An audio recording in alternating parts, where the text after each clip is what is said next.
കൊല്ലത്ത് ആദിവാസി കുഞ്ഞുങ്ങളോട് അവഗണന. ഭാരക്കുറവുമായി ജനിച്ച ഇരട്ട കുഞ്ഞുങ്ങളെ പോറ്റാൻ മാർഗമില്ലാതെ ആദിവാസി ദമ്പതികൾ.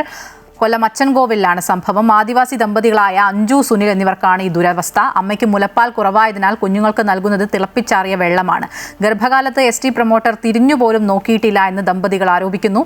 ഗർഭകാലത്ത് ലഭ്യമാക്കേണ്ട പോഷകാഹാരങ്ങൾ പോലും നൽകിയില്ല എന്നാണ് പരാതി. ഗർഭിണികൾക്ക് മാസം തോറും നൽകേണ്ട 2000 രൂപ ധനസഹായവും നൽകിയിട്ടില്ല. ആദിവാസി ദമ്പതികൾ അപേക്ഷ നൽകാത്തതുകൊണ്ടാണ് പണം കൊടുക്കാത്തതെന്ന് ST പ്രൊമോട്ടർ വിചിത്ര മറുപടി നൽകി. കിറ്റുകൾ കിട്ടുന്നില്ല, പ്രസവ സമയത്ത് ഒരു പോഷകാഹാരങ്ങളും കിട്ടുന്നില്ല. പിന്നെ പ്രത്യേകിച്ച് വീട് നമുക്ക് ഇപ്പൊ വർഷങ്ങളായാലും അവര് ആ വീടിനെ കുറിച്ച് അന്വേഷിക്കുന്നുമില്ല. കല്യാണം കഴിച്ചവർ എത്ര കുടുംബം ഉണ്ടെന്ന് പോലും അവർ അന്വേഷിക്കത്തില്ല.